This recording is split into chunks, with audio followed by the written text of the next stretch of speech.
there's the choice you have to make. Do you want to fit in, or do you want to be your own self? Charlie, talk a little bit about some of the work you've done around Mm-hmm. health equity, the human trafficking stuff, where not only did you see the problem, identify the problem, and help create a solution, but then took it to implementation. Yeah. Yeah, and before I even get to that, I think it's good to talk about how I met you guys. Okay. And It's farmersonly.com, right? yes. And that goes to when I was asked to start a data science institute at my university. Instead of reaching out to other academics, I found the weirdest person I knew. And it was right here, who had a really weird friend. And the way I met him is they showed up to my university in a white van parked on the grass in front of the building, not in a parking spot. And We were late. like all these people came out. I swear there's a puff of smoke that came out with y'all. One intern was wearing the wire hat, like basically how you wash a hat. You know, you put it on a hat and you put it in like The wire she was, hat yeah, the thing. wire Yeah. thing. The dishwasher. And of course you were late. You showed up with your dad, which I thought was adorable. And Reed was there, and they talked a was mile a minute. And I left there going, I want to be around people like that. And we put one faculty member to sleep. Oh yes, Literally. we have the picture to show We it. have the picture to show. Yes, I think she's still asleep, by the way. But that Remember, was, this is live. yeah, that's good. I didn't say her name. I don't know what her name. I don't know. what She's her- retired. Yeah. That's Anyway. okay. But that was when I really realized doing things differently. And I always say, I always say, think different. And so as I've been asked to be part of some really hard issues, there's two sides of it. First of all, I get how data connects together to help you be inspired or empowered to want to do things. And then I'm a collaborator. I can get people in the room and get them excited because I can tell stories. I can tell stories. And I can tell stories in 30 seconds, an hour, whatever it is, that leads to an action. And I've literally written the book on that now. And I think that's where it gets important. To talk about health inequities, we got into a room with all top executives and people in government, and it was led by Bill Frist. Bill Frist was a former U.S. Senator here, now is, I think, leading the Nature Conservatory. Great guy. And he came in wanting to do things about health inequities in Nashville and said, if we do this, this will be the 10th time it fails because nobody will ever talk to each other. I'm like, huh, well, I guess I'll lead that then. That sounds like fun. And we took a different approach. We looked at data in a different way, looked at people in a community.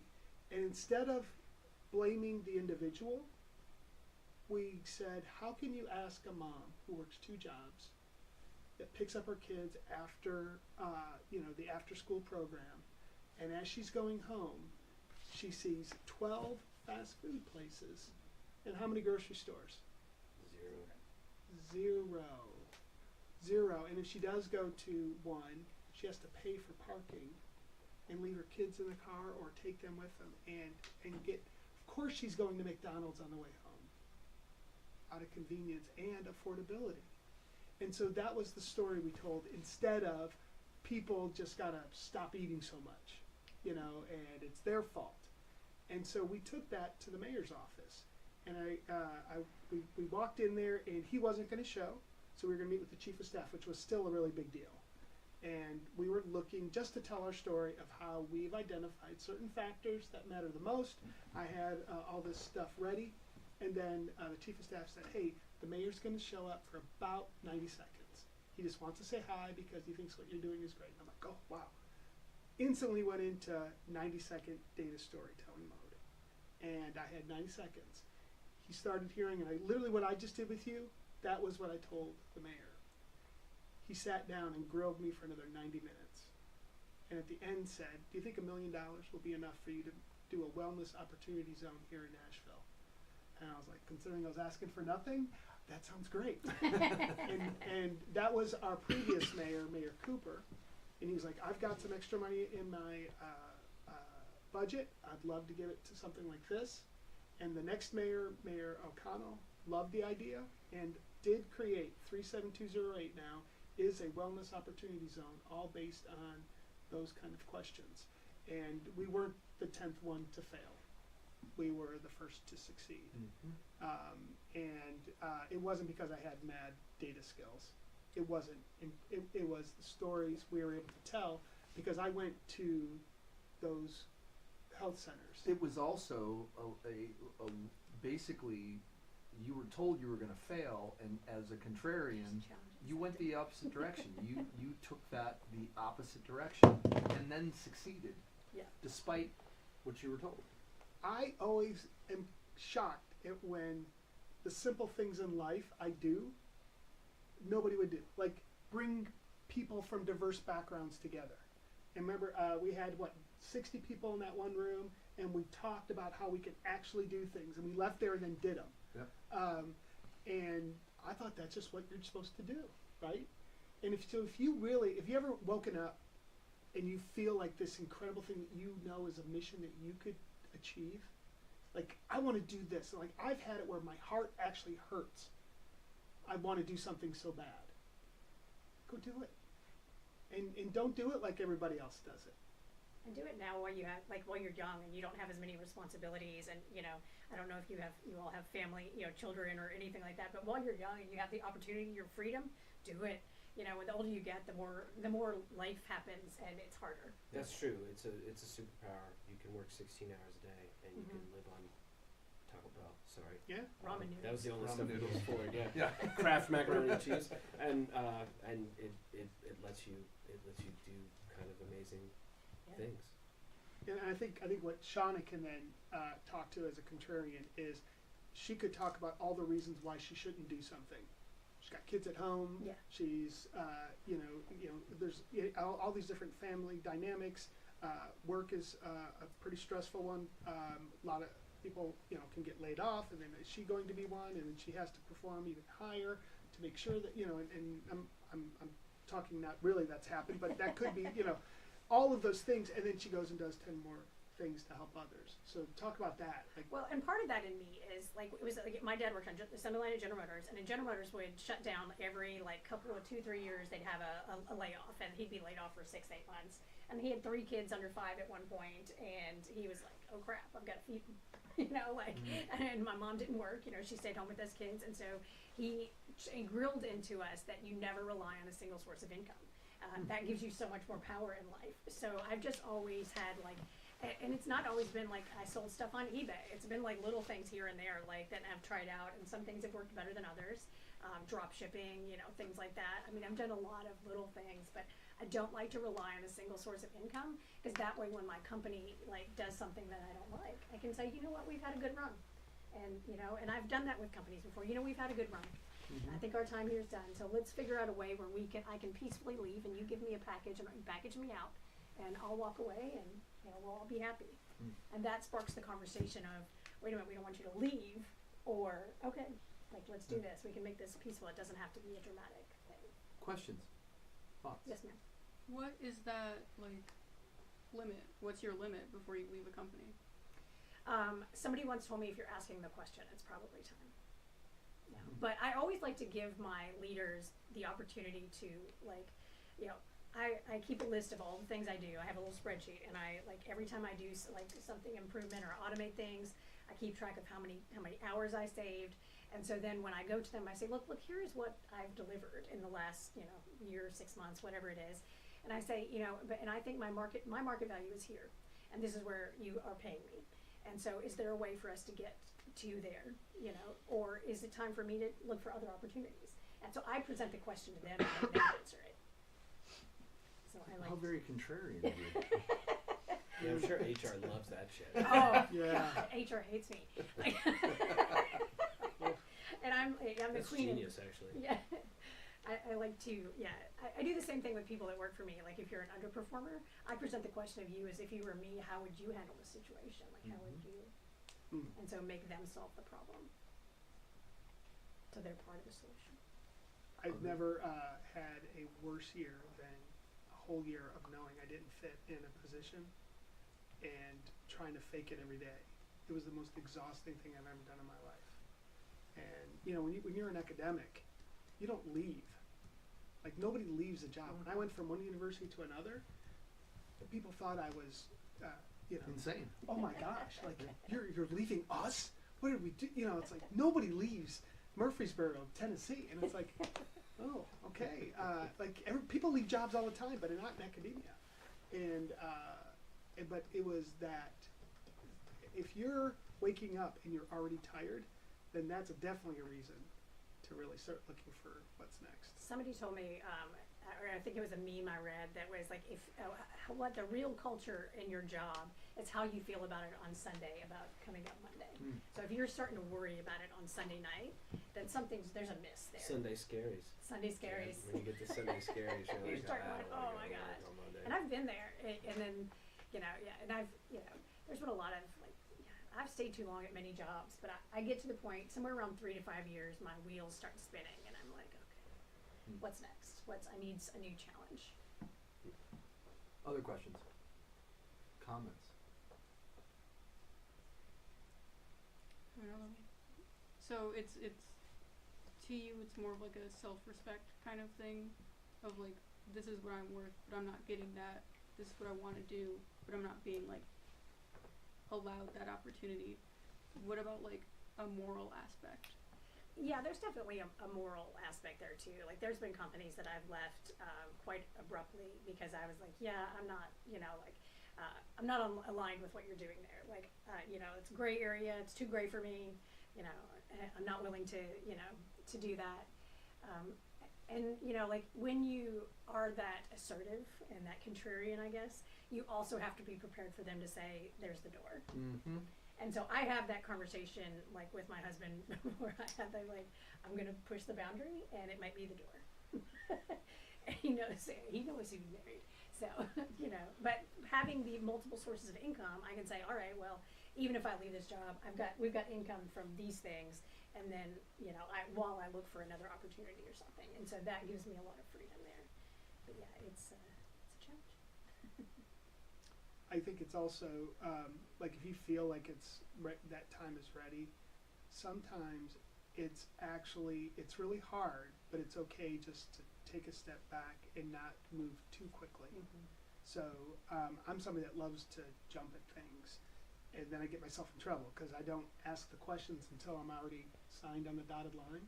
Mm-hmm. And this past year and a half, I mean, that was, he had to take things slow for a little bit, so then he forced me to do it. And so I spent a whole year trying to figure out what I wanted to do, and then all of a sudden all these opportunities started coming.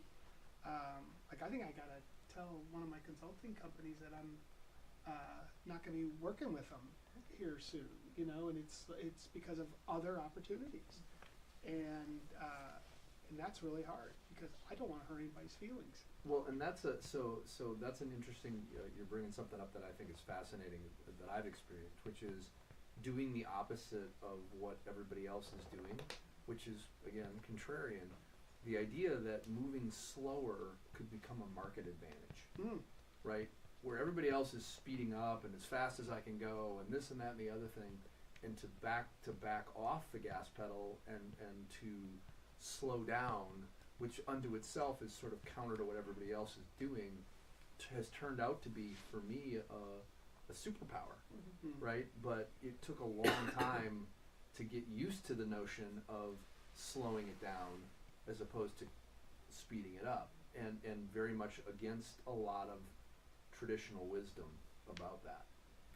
Yeah, this past year, it started out as a joke between a friend of mine and I guess it was about a year and a half ago, and we were like, yeah, we're gonna have the summer of me, where I just do only things that, like, I wanna do, frustrated with your job, whatever, you're like, I'm gonna do summer of me, and like, I'm gonna say yes to all the opportunities that I normally say no to.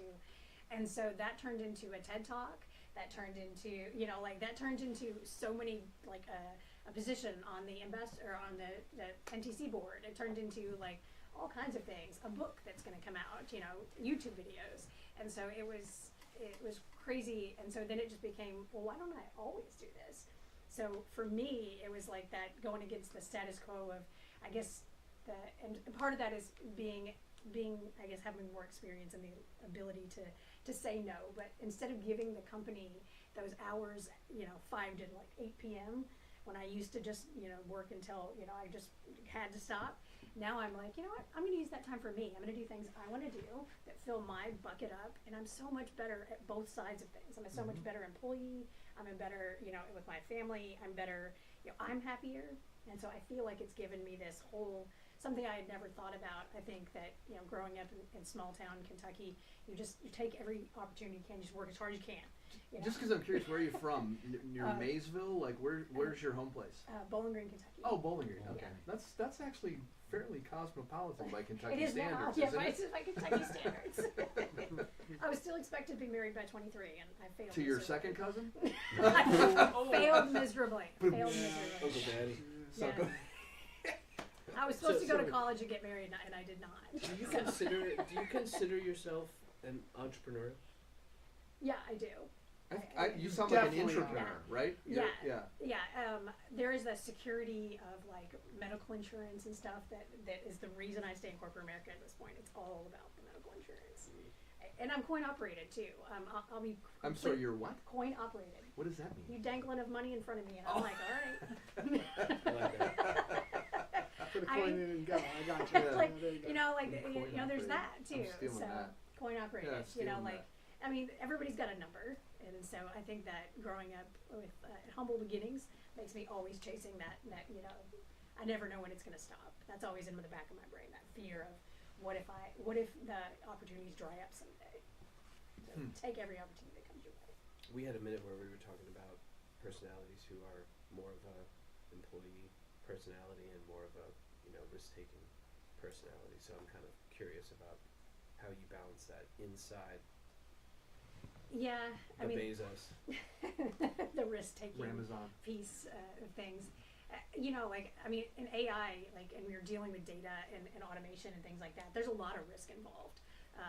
There's the risk that users won't like it, they'll rebel against it. There's, you're using something that's totally new and really has only been out for a few years, in mainstream, and so, there's a lot of risk there. So it is a balancing act on being the employee versus the rebel in me.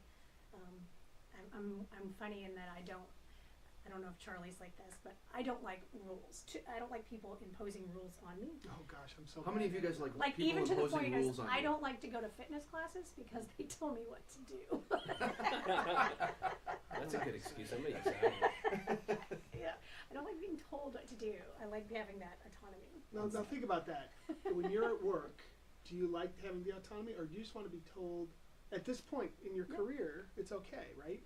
You'll have different phases, but do you want to know what you're supposed to do, or do you want to have the autonomy to act like you're the boss, even though you're in a company? Go ahead. I shall shake your head. Well, I mean, I feel like at our standpoint right now, it's way better for us to know what we should be doing, so then later on in our careers, we'll be able to have independence and do it correctly. But right now, we probably wouldn't do it correctly if we were to just do it. Know where you are in life. So I've had all of these conversations, mostly with senior leaders. A good friend of mine was looking at an opportunity to go on his own. Has been a senior leader at Nike, at Walmart, at LP, and easily could go and do his own thing. And I said, you have 5 kids at home, none of them in college yet. You ready to make that leap? I go, you're a young guy.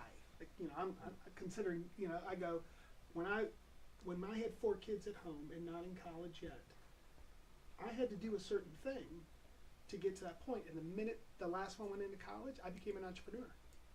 But for me, that was not my phase until that point. I chased skills until 35. And that was, and I needed to follow rules to do that, right? And so knowing where you are, that's the patient part, right? Mm-hmm. Like, I want to start a business today and I'm 22. Okay, learn something first. Be really good at something, then start a business. But starting a business and failing, then you're not going to start the business when you should start the business. Or follow your passion, right? And so, like, I have students all the time, like you, that are like, I want to do data in the music industry. I said, how about you just do data first? Get skills, and then you can rule the music industry with the skills that you build. But you go into music, you're not going to make money in the initial data job. I can get you 80 grand if you go to that healthcare company, and they're going to help get you better skills for what you love. And I know you love music, you know, and so I get that a lot. And so, man, you should be chasing skills right now. I'm still chasing skills. I mean, I chose the wrong profession because all I do is chase the next thing. But now I'm at the point where if you tell me what to do, like, I get mad at those folks. I can't do it anymore. I cannot. Because I really do know that I can help change the world with what I know. It might be my small little bubble. It might be just in Bellevue, Tennessee, you know. But I believe I can change the world with what I can do with data. And it you know, if I take that approach, people telling me what to do will get in the way. But 5 years ago, I wasn't ready for that. 10 years ago, definitely not. 2 years ago, probably not. So this kicks off my contrarian, right? Here we You're not go. wrong, Okay. right? Huh? But fuck that, I want to do music. Fuck healthcare. I'm doing music. You know, I want to do music. I don't want to do healthcare. Healthcare sucks. I want to do music. Yeah.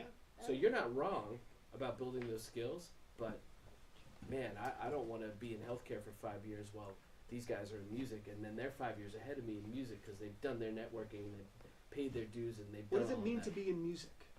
Well, Like, yeah, I and want to that's be in the, that's data. the use case. Like so like Yeah. you know, so there's the skill, then there's the industry, and I ask this question all the time to folks. I actually asked it last night to people I had in my class. Are you chasing the industry or are you chasing the skill? Right. I chase the skill. That's what I like.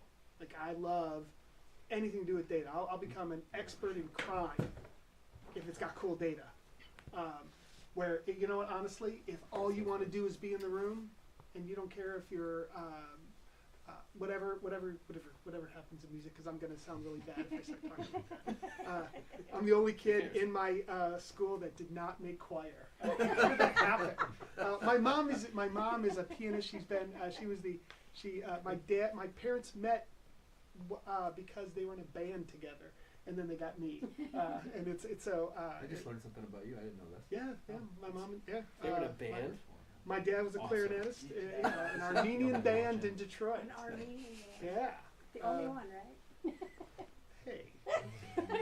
They were the best They were the best. and the worst at the same time. That's right. So that's a really, you know, that is a profound statement. What matters more, the industry or the skill? Yeah, I mean, I think it depends on the skill set too. Like one of the things I was gonna tell these guys is my advice to a lot of students when it's like, hey, filling games, right? Like if you wanted to be a session keyboard player and he was your favorite, go work for Greg Filling Games, right? However you can do it, because you know, you might not get that job, and there's a lot of other jobs you can do that like are a similar skill set. But if you can get with that guy, he's gonna recognize you because he was you when he was your age, and he was dying to go hang out with Herbie Hancock, or he was dying to hang out with Joe Zawinul or whoever, right? And these guys recognize that. And by the way, that's Mission Possible. Yeah, Right? that's why It's we the same created trick. that. So is it? I'm going to ask this last question, then we got to get off this. Is it better to be bad at the industry that you love, or to be really good at something in an industry that you're indifferent? I think it matters. Depends what you want your life to look like. I think that's personal, Yeah. right? Well, and I don't think there's a wrong answer there.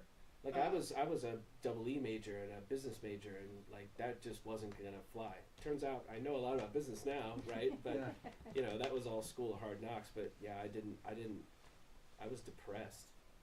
Like I was spending that year going, I do not want to be an accountant. I do not want to be organic chemistry sucks, right? Like you know, and so I went down to MTSU and That's right. like locked myself in a dark room for the next 20 years. And I think you brought up an important point too. Like you find a champion. So wherever you are, like if you are working for that, keyboardist, and he's your champion, then yes, absolutely stay, because that's a way better. And if you're at a company where you don't have a champion, you don't have somebody saying, "Hey, come on with me," and you may have to ask for somebody to be your, mentor and champion. But that to me has been one of the keys to my success. Is finding those champions that will, when you're not in the room, will fight for you. Who was your first champion? When did you discover this as as a thing you needed? I guess when I was at Dollar General, Rob Massey. Yeah. So when I was at Dollar General, Rob was like, I mean, I was not in his org at all, and I got introduced to him, and he was just a nice guy, and I was like, you know, I just kind of made myself like available. What can I help you with? What can I, you know? And he recognized somebody that was willing to go the extra mile. I think he recognized himself in me, and so he was like, okay. And so when jobs did come up, he was like, okay, yeah, like come on. So you leaned in to somebody who showed you that they had an interest in your success, and that helped propel the career. Yeah, because Right. I would say like have a conversation with him of like, oh, I'm not qualified for that. He's like, get that out of your head. Like, you know, get that out of your head. Like, no, you are just as qualified as anybody else. Like, and so he was very good about pumping me up and getting rid of my own insecurities, which, by the way, we all still have. I can, Yeah, let's speak for imposter you all. syndrome Imposter is no, syndrome, yeah. it's totally real. Totally right? real. It's Mark's totally probably covered this in other classes because this is kind of part of our curriculum. But the huge advantage that you guys have as students, right, is you can go to anyone and say, I love what you do, please mentor me, and they will. As soon as you graduate and you're in the workforce, your competition, and they are generally less interested. Yeah. So, like, you have this really nice window where you can go hammer on, and I mean, not one door, not 10 doors, hammer on 100 and find that person, right? Because they're looking for you too, because they used to be you. The people who will embrace you and bring you up used to be you. You need to find them, and this is the best time to do it. I mean, you can kick through so many doors just like, I'm a student. Like, I'm a student. I love your stuff. Everybody wants to hear that, right? And you will very quickly go through this list and then find people who will help you get better, right? Because they see themselves in you. That is a huge, huge, you can't underestimate how big that advantage is. Well, and I will caveat onto that. When people ask me if I can help mentor them, I always say yes, but I always say the burden's on you to come to me with what I can help you with. Where do you want to go? How can I help you? You know, I know you don't know what you don't know, but you can say like, I want to know how to be you. All right, well, let's plan that out. You know, like let's, you know, or maybe you're like, I don't want to be you, but I want to be in this field. So let's plan that out together. Now, there's got to be questions because at this class and on every class that you're going to have with Mark, there are people who are going to be able to impart stuff that is going to be useful information to you guys. So dig something out.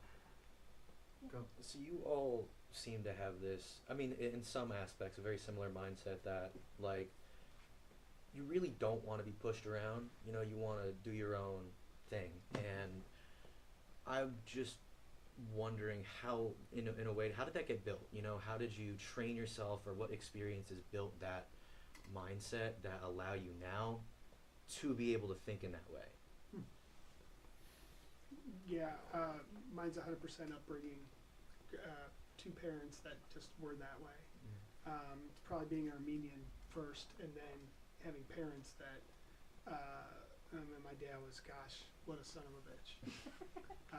And my best friend, and he just passed away last year. And for his last 4 months, I spent 4 hours every night with him. And I like to call them the dumb shit moments.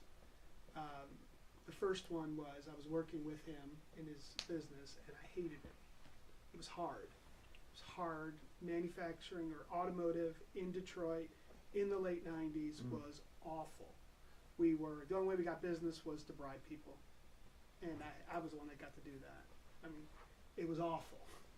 And he saw it in my eyes. He goes, what do you want to do? I'm like, Dad, I want to go be a professor and I want to teach. And he goes, well, you dumb shit, go do it. And then the second one was... Words of love. And it was like, y'all watch Rocky, and you remember like when Rocky and his wife said win? No, they don't remember that. Come on, that's right. Yeah, Tiny. dude, Oh, it's like, like the best moment. really, And really then- old and then- movie? yeah, it's super fucking old. Everybody watches Rocky. All right, I'm gonna stop. You've You know, Nick stands up and goes, well, what are we waiting for? It's like the greatest line. Anyways, I felt like that was my moment. And then I was going to leave academia altogether because people made me mad. And my dad goes, so what do you love to do? I go, I love to make an impact in people's lives. And he goes, isn't that teaching? I'm like, yeah. And he goes, so you're not doing the administrative stuff anymore, so what are you doing at your school? I'm like, Well, I'm teaching. Well, what about that don't you like? I love my students. I die for them. I get to know them. I would do anything for them. And I get all this incredible energy when I'm there. And he goes, and so what about the administrative side? And I'm like, well, I don't have to deal with that anymore. He goes, so you're going to give up what you love to do just because you're mad at somebody that works at the same place? And it was one of those dumb shit moments. Well, you dumb shit. Go do what you love to do and keep doing it. And now I get to do the other stuff on the side. And it's been so fulfilling. And you know what and then my company, my personal business, I hire the eager, not the experienced. Yeah. Because I get to mentor the eager and give them experience. And that has been the best. I have 4 people right now that are all under the age of 22. And they can probably 2 of them right now could say they're data scientists with the work they've done with me. And 2 will be within the next 6 months. That has been incredibly fulfilling. But having those dumb shit moments. So going back to where did that skin start? It was that contrarian. My dad's the #1 contrarian I know, 100%.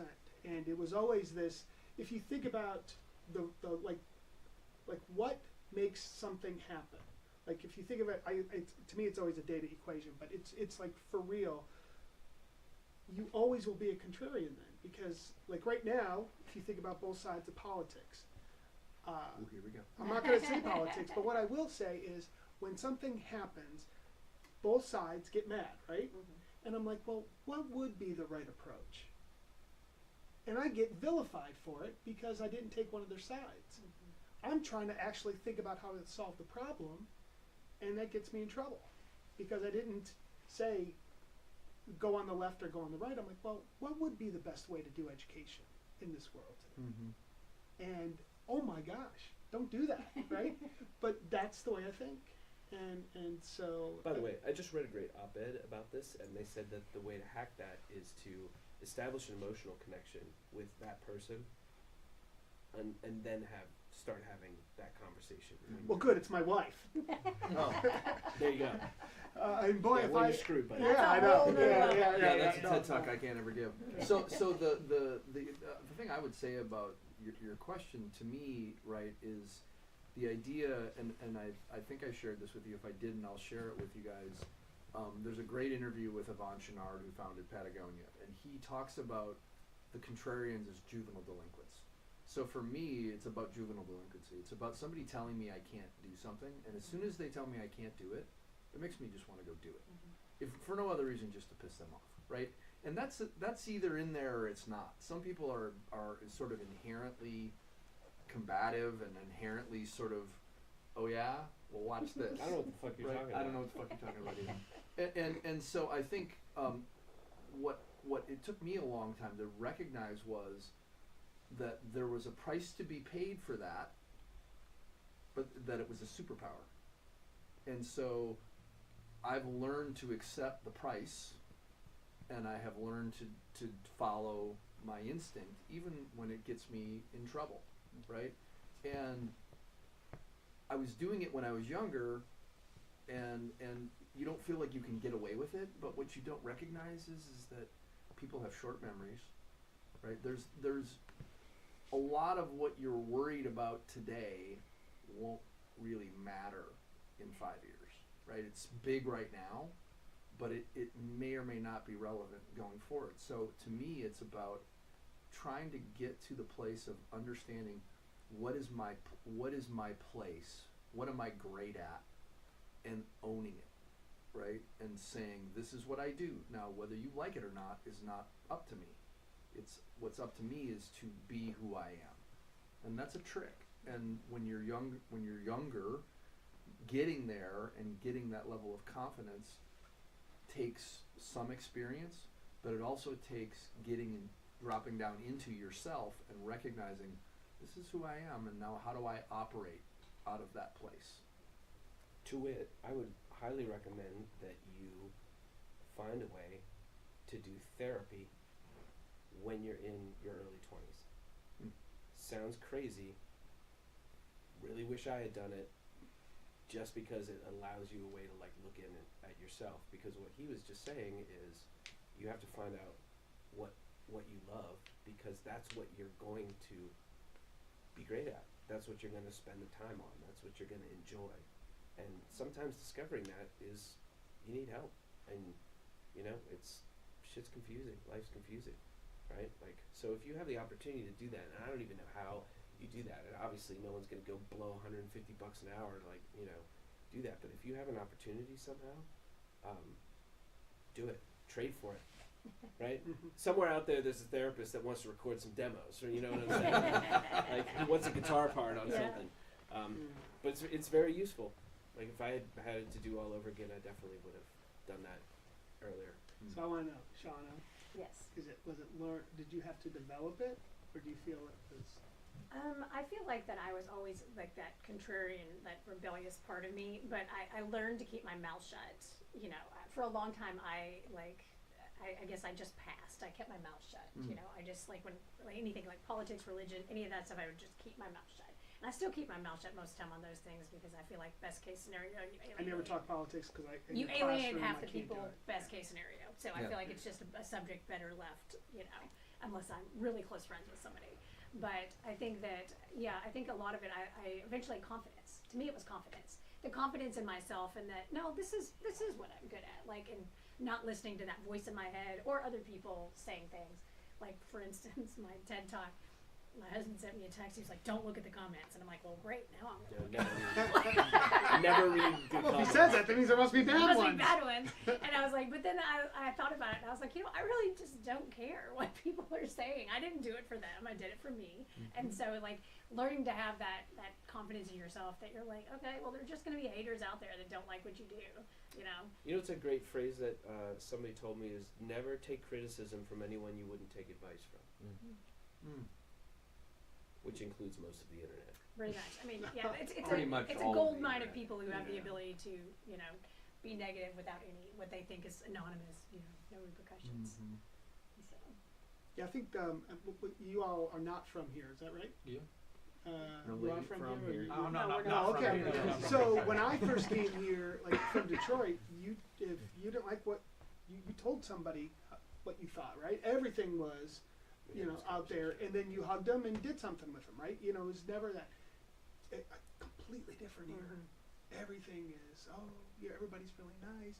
No, they're not. Southern hospitality is real. Southern Until it hospitality. isn't.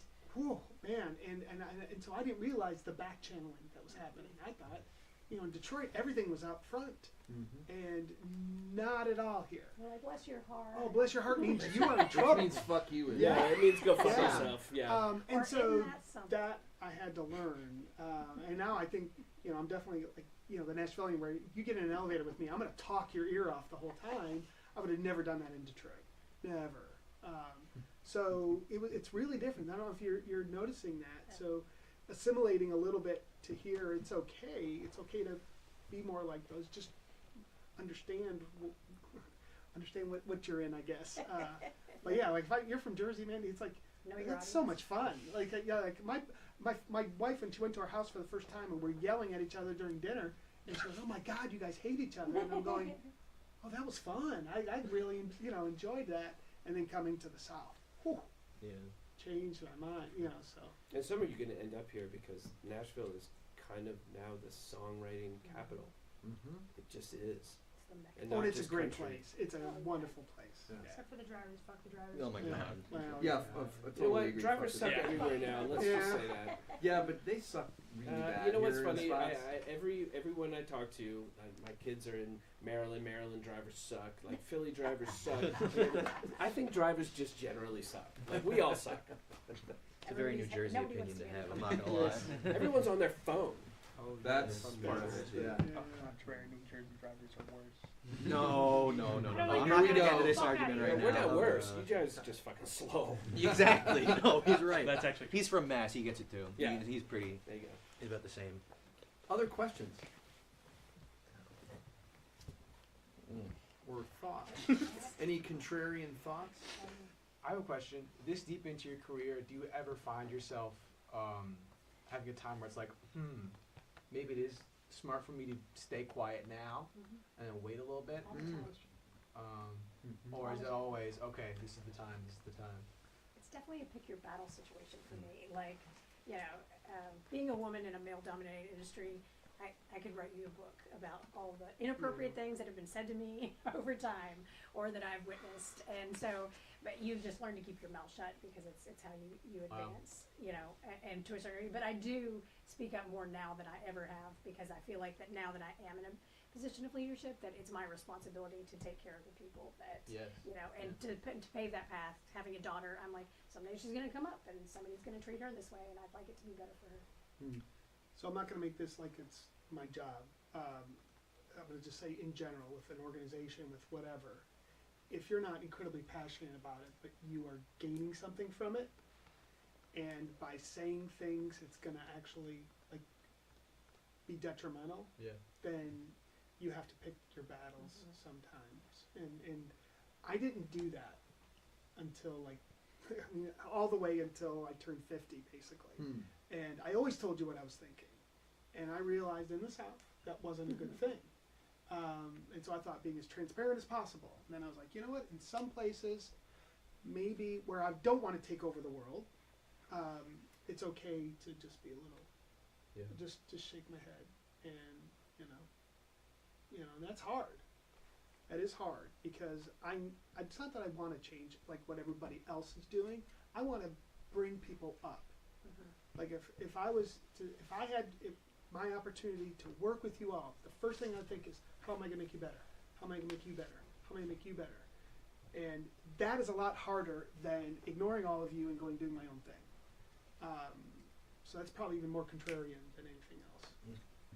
Yeah, go ahead. So in fields where collaboration is necessary, how do you kind of combat the I don't want to be pushed around at all into making compromises?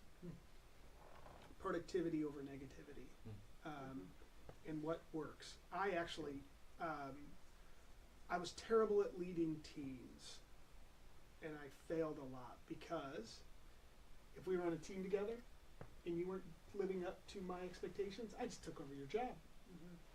And I did it for you. And then you're sitting there going, well, it's doing my job. So then you're not living up to standards all of a sudden. But who's at fault? I thought I was doing you a favor. And the truth is, you were paralyzed by me. Because you're like, well, if I do anything a little bit wrong, he's going to take it from me. And so it took me forever to figure that out. So I had to learn that actually being a contrarian means working with people and helping them become better people. And so I've got a team right now. They don't believe they're as good as they are. They don't see it. And actually, I've got my top tech person who's a front-end developer for me was a touring musician for 12 years and was sitting in Australia on Christmas making $25 for his per diem, and said, this is bullshit, I need to get a real career, and signed up for the Nashville Software School. Never coded in his life. I meet him, he's wearing a Chewbacca man purse and these awesome boots, and I'm like, I gotta work with that guy. It was like my Mark Montgomery. Chewbacca man purse. Oh, it's a sling. It's like a sling. It's a sling with the, it's a Chewbacca. But is it hairy? I mean, what is it? Does it have like a gun belt? What is it? I don't know, it just reminded me of what Chewbacca wore, you know? He started coding with me.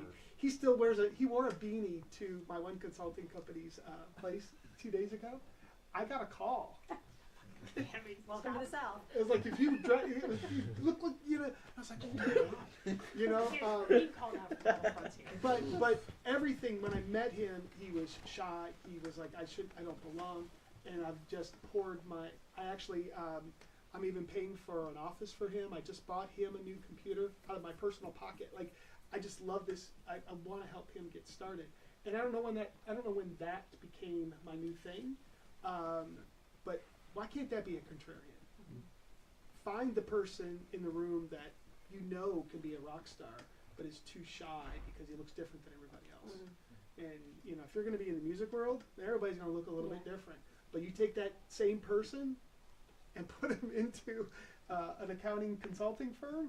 Whoa, does he stick out? And so they even complain about me dressing like this. So, but that's okay. That's a little bit of corporate. That's world. hysterical. Yeah. Yeah, I did have something about what the question that Colin asked you, because you guys had an answer that was like, pick your battles. And I want to know if, maybe it's not like, this might be a bit of a generalized statement, but do you think that age and or experience dictates when you can pick your own moral battles within a company? Because even if you know something's wrong and you're completely against it, do you stick with it, and how do you like deal with that guilt, you know, that you know something wrong is happening inherently? You're talking about something specific in your life, aren't you? I don't know. Maybe it might come from something personal, but I was just intrigued by that, because I've heard it a bunch of times actually from not just you guys but from other guest speakers, that it's been heavily implied that like, keep your head down, get through to a point, and then you have this control where it's like you can almost define your own set of morals and apply that to other people. And I just want, I guess maybe more so the question is, how do you deal with that guilt? You know, how do you deal with that feeling that's like, So this is wrong? guilt is something that you've done wrong. Guilt is when you feel bad for something that you've done wrong. Okay. So first you have to look at that, right? Mhm. And you have to look at your own soul. Like if I'm in a company and people are going to be like racist, they can go fuck themselves, and I don't care who they are. They can be the president of a record label. I don't work with people like that, right? Because that's my standard. Right. And you know, I don't want to be around people like that. You might lose that job. You know what? You're going to find other opportunities with people who are like-minded, and generally, if you're hanging around people like that, bad shit's going to happen, right? Because bad shit happens to those people. Now, generally, I mean, obviously, we could probably talk about corporate America and all of that stuff too. She And it's can't like, actually. hey, white guy privilege, right? Like, yeah, white guy in America privilege.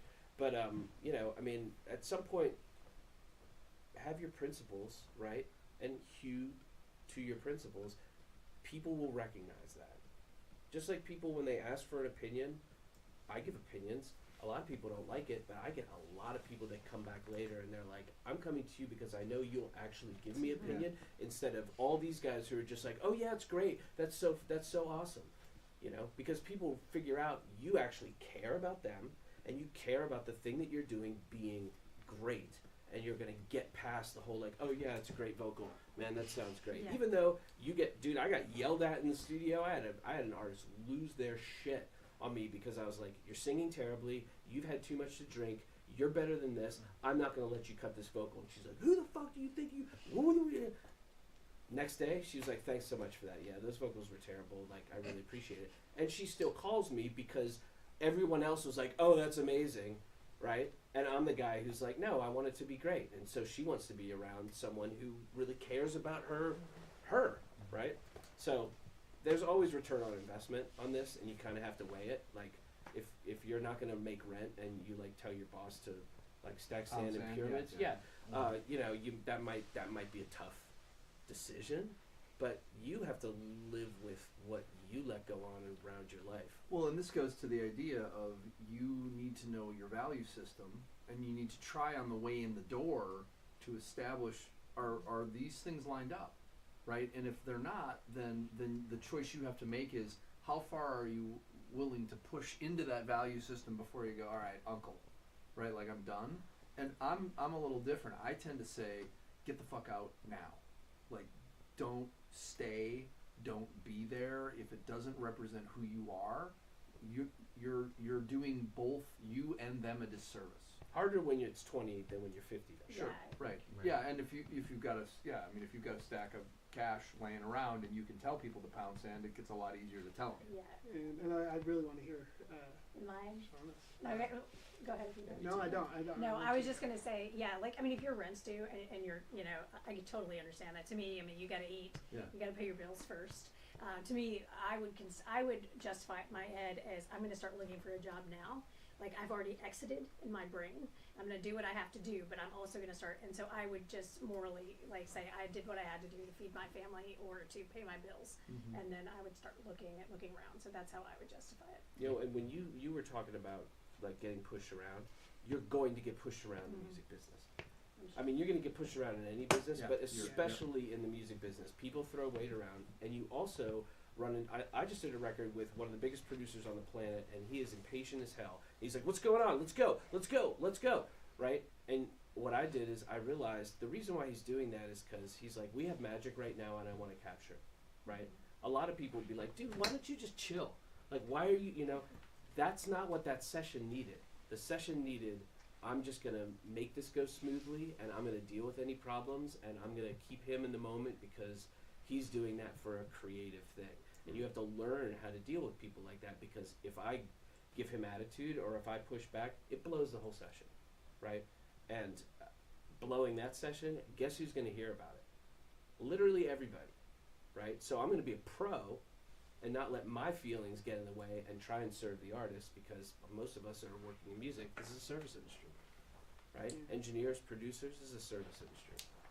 So I'll be a contrarian somehow here. That's a hard one. That is a hard one, especially when you got 4 kids at home and you're the only income.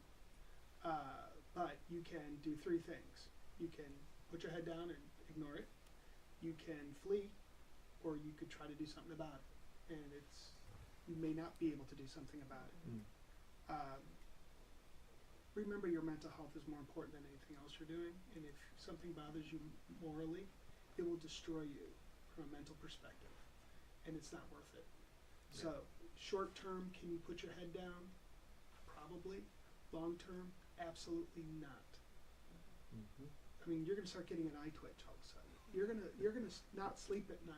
Well, you're back to the You know, Sunday, right? Yeah, back to I do anxiety not on wanna Sunday, go back you're in going, there. no. You Yeah, know, it's going and to work. that's, it's just not, you have people that have been through the ringer, and yes, I'll tell you, he is way underselling himself in the Contrarian side. I'm talking about Reed.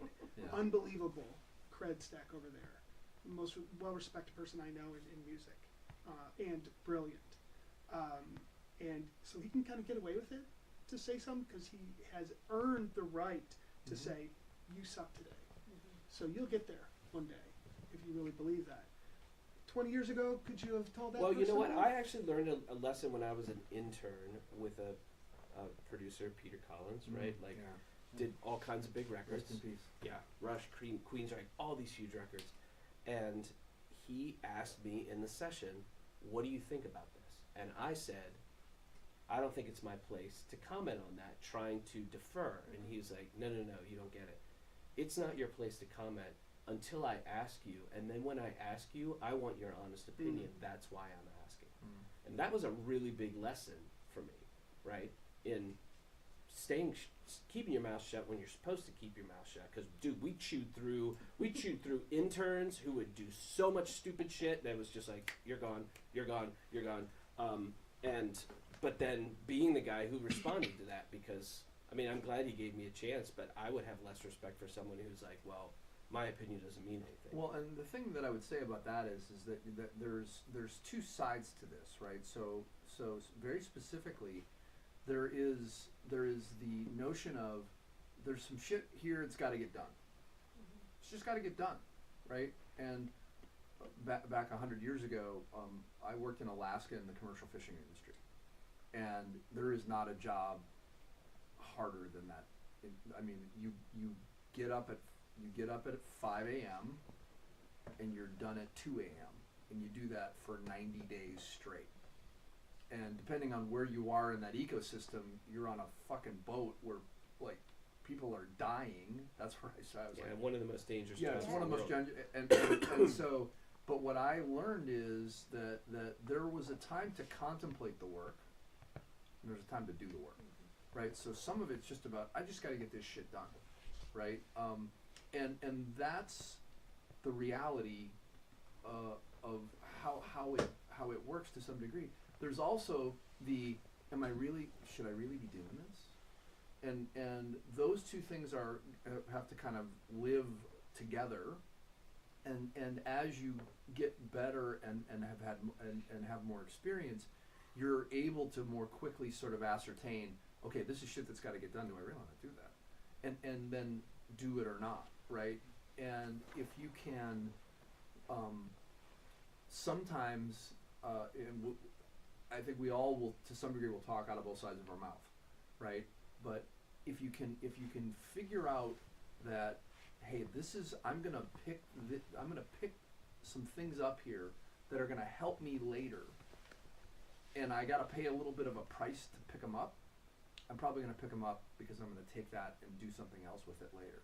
But that's about me understanding where do I think I'm going, right? And for me, I had a moment where I knew what I wanted to do and who I wanted to be for a long time, and then that got shattered. And when that got shattered, I didn't know what I wanted to do at all. And part of what I've discovered is this is part of what I want to do. So the other thing I would recommend you think about is pay attention to, now I'm talking out of both sides of my mouth again. Pay attention to how you feel when you're done with something. Do you feel depleted? Are you excited? Right? Which side of the coin are you on? Because that's really important. Because unless you're a Hindu, you got one run around this dirt ball, and then you're dead.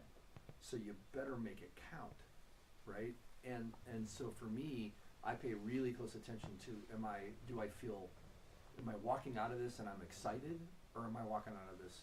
I got the Sundays. Therapy. Right. By the way, there's a really good book called The Body Keeps the Score, which I would recommend that you use the Blinkist 15-minute version of to use AI to shorten it, because there's actually a Japanese word that I always forget that is the stacks of books next to my bed that I aspire to read, never will. I think I have 450 on my Kindle at this point. But this is therapy, right? The body keeps a score. Pay attention to what your body is telling you. It will tell you. And Jim Carrey, I think, famously said, depression is your body telling you you're doing something you don't want to do, right? Which is kind of crazy when you think about it. So learning how to pay attention to that will guide you in the decisions that you make, and you won't end up stuck in something that you don't like and just bummed out, right? Because when you do that, you suck at your job. I'm sorry. And you suck at your life, and you're a sucky girlfriend, boyfriend, husband, wife, father, whatever, right? So you're teeing yourself up now. You might as well go for the good stuff and pay attention to what your body is actually telling you, because it's paying attention to you. Can I ask a question? Please. Can you all answer a question in 1 to 2 sentences? Simple. I ask this of everybody, even if they're 70 years old. What do you want to do when you grow up? This. Awesome. That works. What do you want to do when you grow up? What is it? I want to go places. I want to meet people, and I want to be humbled a lot, I guess. I don't know. What do you want to do What do you when mean? you grow up? Well, hold on. What do you mean be humbled? I don't know. I like listening to people, and I like observing and thinking that I'm wrong. I don't like it, but I think it's constructive. Do you want to surround yourself by people you think you can learn from? Yeah, of course. That's good. Okay. Sorry. Sound engineer, film composer, touring drummer, anything. in How about a music. voice, man? That's an awesome. Oh, dude, voice. he's got a radio voice big time. Can you please be my new voice? I love it. Yeah. Cool.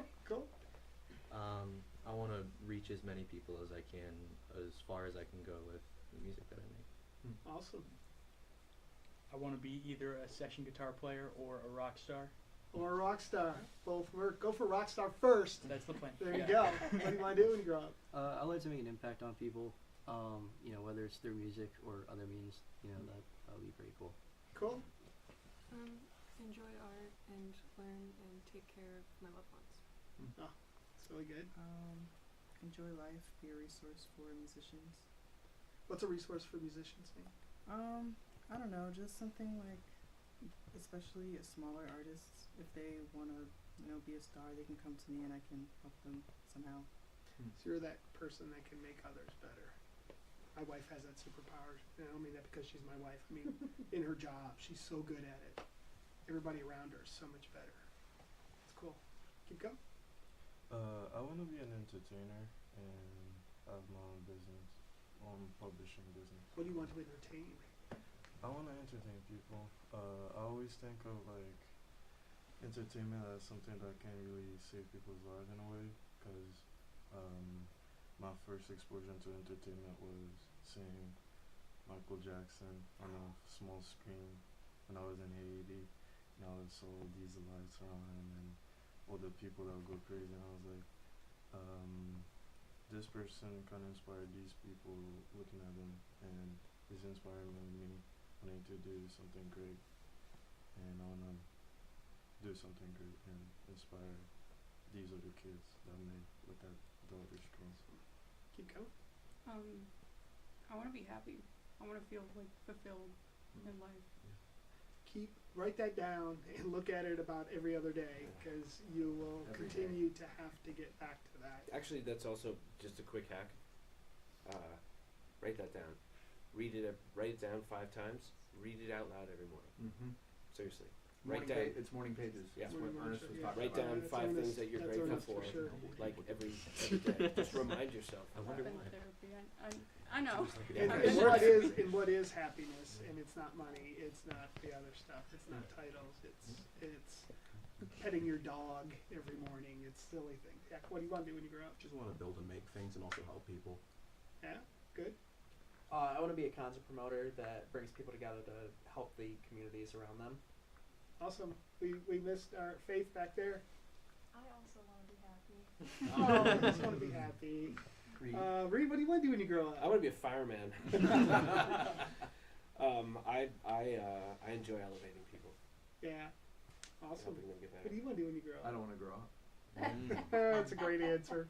I'll let you have that one. What do you want to do when you grow up? I want to inspire people to challenge, I guess, the status quo and make the world better.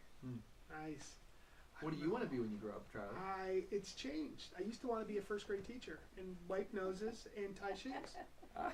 Honestly, like I was always thinking that was going to be like last year I was thinking that, like, how do I quit everything so I can go do that? And now I have this silliness of there's so much more than what I'm doing now, and to go out there and somehow inspire others to bigger and better things in a world that's quickly changing because of AI and data.